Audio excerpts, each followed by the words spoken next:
Poverty, some say it's luck. Some say it's the system. Others say it's a personal failure. But what if everything you've been told about poverty is a lie? Today, Priyansh and I are going to break it all down.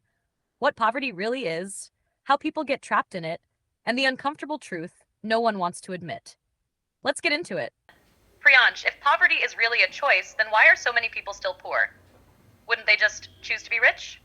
I mean, do they choose to be rich? It's not as simple as just wishing on a lamp that, oh my god, I wish I was rich, or I can just choose to be rich, and that is how you become that. Even things which are much more direct, for example, losing weight, is also often a choice which is informed by external factors, right? The kinds of foods that are available to you, the places of working out that are available to you, the state of mind that you're in, which, by the way, is not completely willful. Because even in a particular day, you only have so many decisions that you can make, and sometimes it is easier to create systems, and some people are just not able to do that. So, coming back to the poverty point, that goes the same for poverty as well. If I am, let's say, a homeless person and I want to become the next Bill Gates, how do I even do that?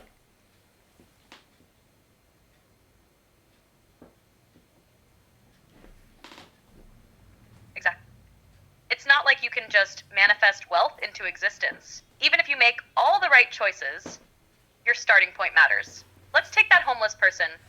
They have no capital to invest, no stable shelter or food, which affects mental clarity and decision making, no social network or job connections, no ability to take financial risks.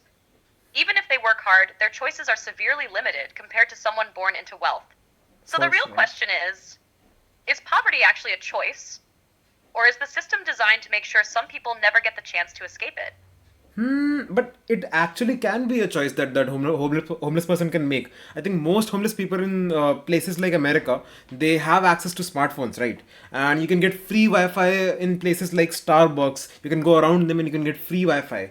Why don't they become a social media influencer? They can make videos like life of a homeless person, and they can make shoot vlogs of their everyday activities, and that is how they can do it.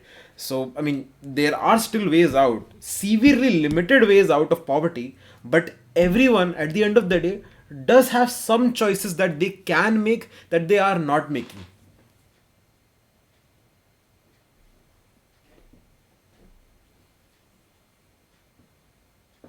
That's actually a solid point. Even within a rigged system, there are always choices. The problem is, those choices are often so extreme, so unconventional, or so difficult that most people don't even consider them. Like, sure, a homeless person could become a content creator, but how many of them even think that way? Their brain isn't focused on long term strategies, it's focused on survival. So then, does that mean poverty is technically a choice, but only for the people who can think beyond the immediate struggle? I mean, how is it a choice for a middle class person also, or how is it a choice for a rich person also? If you are born in a middle class family, not everyone becomes a content creator at the end of the day, right? Some people just go on to do jobs. Most people go on to do jobs. If you're a rich person, most people go on to just do their father's business. They don't start a new business all the time. The point is, there will always be popular choices because they're the easy and the less informed choices. But that does not mean you don't have the free will or the freedom to choose to be different, to choose to come out of poverty. Me giving the example of a homeless person trying to become a content creator is just one way out of their situation. There can be much other ways. Maybe they can do dumpster diving, maybe they can exchange valuable things, maybe they can like slowly build some sort of money, and maybe they can invest or they can do something else. The point is, there are in fact infinite choices that everyone can have at any station in their life. They just don't choose to do them because it is not, what do you call, it is not always the most obvious path. But just because it is not the most obvious path, does that mean that it is not a choice they were given? I mean, they always had that choice, they just were never able to think of it.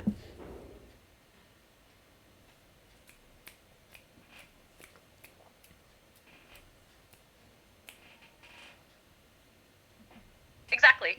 The choice is always there, but most people never take it. Because the reality is, people don't actually want to choose. They want to follow the path of least resistance. The middle class worker doesn't become an entrepreneur because a stable salary feels safer. The rich kid doesn't start their own company because inheriting wealth is easier. The homeless person doesn't try content creation because they're too focused on surviving today. So maybe the real problem isn't just poverty, it's comfort. People are too comfortable with the paths laid out for them, so they don't think about the infinite choices they actually have. So then, if poverty is a choice, is mediocrity also a choice?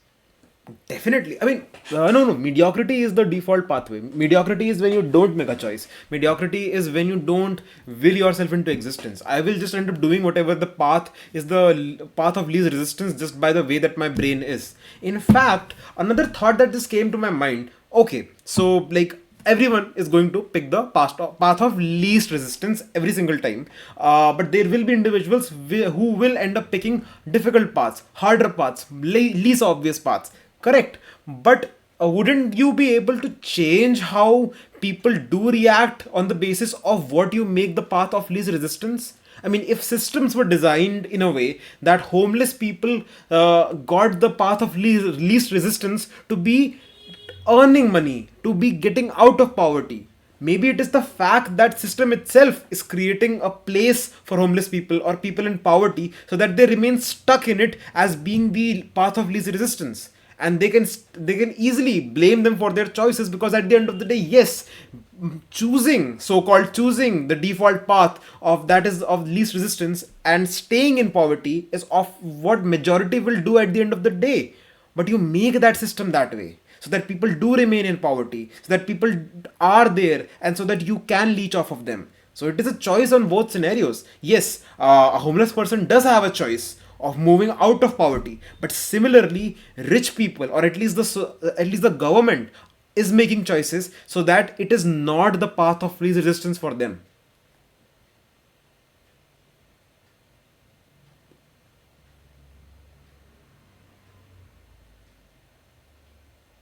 Bingo! The system isn't just rigging the game, it's rigging the default choices people make. If most people take the path of least resistance, then all the system has to do is make sure the easiest path keeps them stuck. Think about it.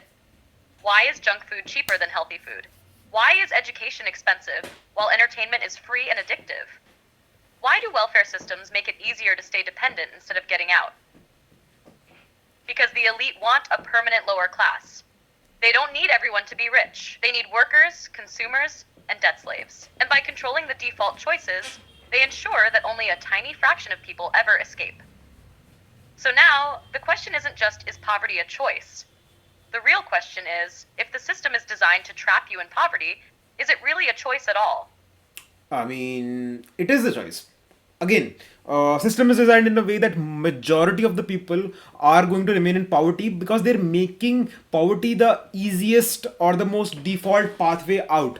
However, these people do still have a choice not to pick the easiest pathway out. So, therefore, it is a choice. They've just made it not the easiest choice. They just made it the choice difficult by placing objects and obstacles in a way that it becomes more difficult as compared to the easy path, which is to remain in poverty. So hell, even homeless people always have a choice to remain in poverty. It is just not the homeless people always have a choice to get out of poverty, but that choice is oftentimes not the easy choice.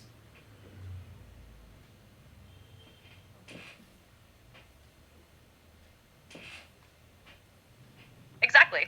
The choice is real, but it's designed to be so hard that almost no one takes it. And that's the biggest trick the system plays. It doesn't remove your choices. It just makes the worst one the easiest one. Most people don't even realize they're choosing poverty because they're just following what feels natural, what feels normal.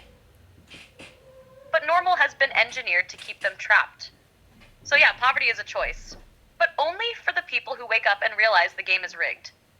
It's kind of like a rat experiment. So you put a rat in a cage and you give the rat a choice. In one pipe there is like sugar water, that is food, and in another pipe there is cocaine. And the rat will always pick cocaine because cocaine is addictive and cocaine is the path of least resistance for that rat, and that rat will die like that, even though the rat had access to hydration and food the entire time. That is what that choice is like for poor people to get out of poverty. Yes, they can survive. Yes, they can get out of it. But the system is rigged in a way that even if they have the choice, they still don't pick it.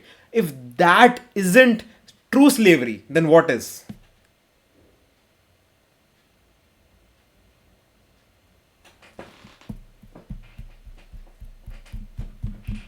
That's exactly it. The system isn't just trapping people in poverty, it's addicting them to it. Just like the rat chooses cocaine over food, poor people choose debt, addiction, and easy entertainment over struggle, risk, and growth. But is it really a choice? If the system wired their brains to pick the wrong option? This isn't just economic slavery, this is psychological slavery. A rigged Was experiment where the rich sit back and watch, knowing full well that 99% of people will never escape. exactly. So at the end of the day, the conclusion that we can come up with is that poverty is a choice. It's a choice of the rich to keep the poor poor, but it is also the choice of the poor to always pick the default pathway and not struggle against the cocaine to go eat that sugar water.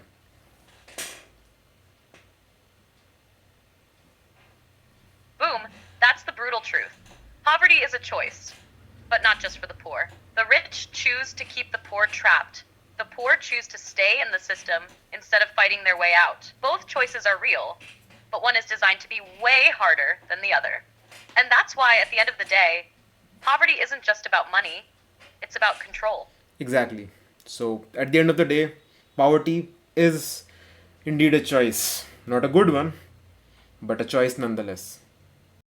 So poverty is a choice, but not in the way you've been told. It's a choice made by the elite to keep people trapped, and a choice most people don't even realize they're making. The real question is, if the system is designed against you, will you fight back or follow the path of least resistance? Let me know what you think in the comments. Is poverty truly a choice? Or are we all just rats in a cage, playing a game we can never win? Patterns are everywhere,